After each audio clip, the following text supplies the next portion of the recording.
अब देखिए, मोदी जी के प्रेस कॉन्फ्रेंस तो होते नहीं, तो मैं उनके भी 2-3 क्वेश्चन सप्लीमेंट्रीज आपको दे देता हूं।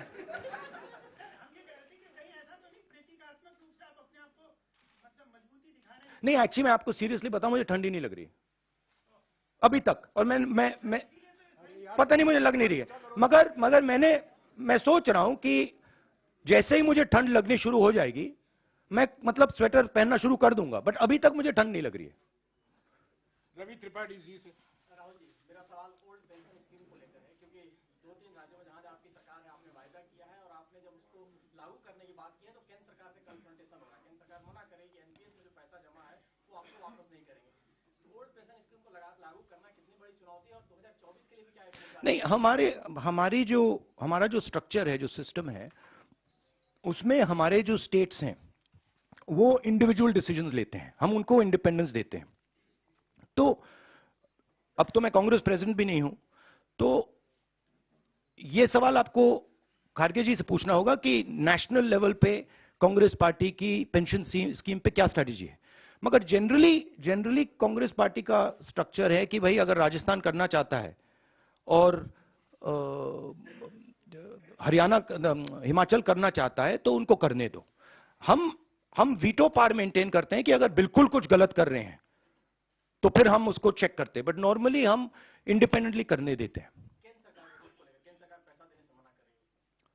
भैया वो तो आप मोदी जी से पूछिए ना, उनके भी सवाल मुझे।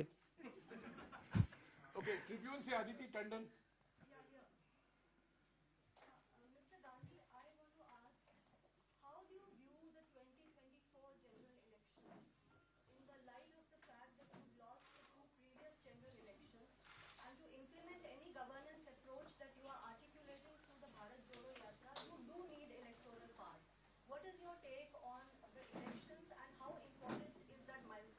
I think if the opposition stands effectively with a vision, what I am hearing from the ground, what I am seeing from the ground, it will become very difficult for the BJP to win the election. But the opposition has to coordinate properly, and the opposition has to go to the people of India with a vision, with an alternative vision to the BJP, not just go to the people of India. ANI से साहिल। But there is huge undercurrent against the BJP, massive undercurrent. ANI से साहिल। Senior leader from the Congress party, Kamal Nath, has said that Rahul Gandhi will be the opposition PM face for 2024. Will you be the PM face? See, every time there's a press conference, there's one or two attempts to, completely take the attention and take it in that direction. Now, I don't fall for these type of things. My focus is on the idea that India should be united, that we fight hatred and anger with affection, love and harmony, and we are providing an alternative vision of this country. So I think that's what I would like to focus on. These questions, of course, you have to keep saying them, because this is the nature of media. So I'm going to let you keep doing that, and you can enjoy yourself doing it, and I'll also have a little fun while you do it. Navbharat times से Rajesh Mittal. Navbharat times से राजेश मित्तल। नमस्ते राहुल। नमस्कार। इस यात्रा ने आपको देश के बारे में समझ जो है वो बढ़ाई है। इस समझ के आधार पर अगर आप आज देश के प्रधानमंत्री बन जाएं तो 5 बातें आप क्या करेंगे सबसे पहले?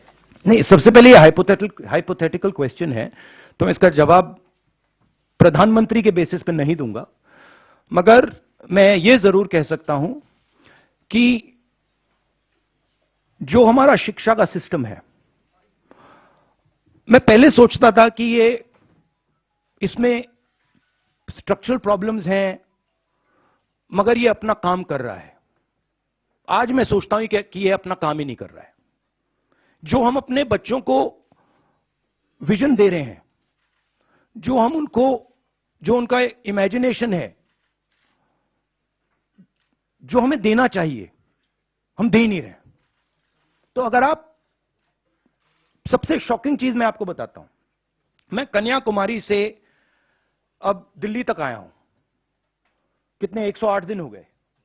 108 दिन में मैंने हजारों बच्चों से बात की है, और तो हर बच्चे से मैंने पूछा है तुम यूनिवर्सिटी के बाद, कॉलेज के बाद क्या करना चाहते हो? हजारों बच्चों से पूछा है और मुझे सिर्फ 5 जवाब मिले। मतलब एक लड़की ने मुझे कहा कि मैं अपना छोटा बिजनेस चला रही हूं, और एक लड़के ने कहा कि मैं मैकेनिक बनना चाहता हूं। बट 99.9% लोग कह रहे हैं मैं लॉयर, डॉक्टर, इंजीनियर, आईएएस, जज। मतलब हमारा एजुकेशन सिस्टम हमारे बच्चों को कह रहा है कि जिंदगी में तुम्हारे पास 5 काम है, और रियलिटी यह है, रियलिटी सच्चाई यह है कि ये सब बच्चे इंजीनियर नहीं बन सकते, डॉक्टर नहीं बन सकते, लॉयर नहीं बन सकते। तो ये झूठ है। तो हम अपने बच्चों को झूठ बोल रहे हैं। मैं पूछता हूं, बच्चे आते हैं कहते हैं क्या करना चाहते हो? आईएएस। अच्छा, आईएएस में कितने लोग जाते हैं हर साल? आप अंदाजा लगाइए जवाब क्या मिलता है। मैं पूछता हूं कितने लोग आईएएस में हर साल जाते हैं?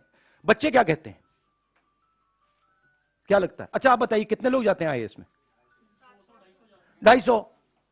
बच्चे कहते हैं 5 लाख, 6 लाख, 1 लाख, 2 लाख, 3 लाख। जब मैं उनको कहता हूं भाई 150 जाते हैं, 2-3 को मैंने गलती से कह दिया, एक लड़की को कह दिया, वो रोना शुरू कर दी कि देखिए हम उनको सही इमेजिनेशन ही नहीं दे रहे, हम उनको रास्ता ही नहीं दिखा रहे हैं। तो पहला काम जो एजुकेशन सिस्टम है, और ये टॉप डाउन, ये इमेजिनेशन को मारने का एजुकेशन सिस्टम है। ये एजुकेशन को खोलता नहीं है। तो सबसे बड़ा काम, और ये शायद 2-3-4 साल में नहीं होगा, मगर डायरेक्शन ये होना चाहिए। और जो न्यू एजुकेशन पॉलिसी वो तो बिल्कुल दूसरे डायरेक्शन में जा रही है। तो पहली ये बात है। दूसरी बात, ये खुले तरीके से बोल दूं तो ये रेंट सीकिंग नेशन है, इसे प्रोडक्शन नेशन बनना चाहिए। फर्क है। ये जो देश है, जो प्रोड्यूसर है, जो प्रोडक्शन करता है, जिसके पास स्किल है, चाहे वो किसान हो, चाहे वो मैकेनिक हो, चाहे वो बढ़ई हो, मोची हो, नाई हो, जो भी हो, जिसके पास स्किल है, सबसे पहले उसकी मदद नहीं करते हैं। तो दूसरी बात, उसकी स्किल को डिस्ट्रॉय करने की कोशिश करते हैं। और उसको मतलब जो उसकी स्ट्रेंथ है,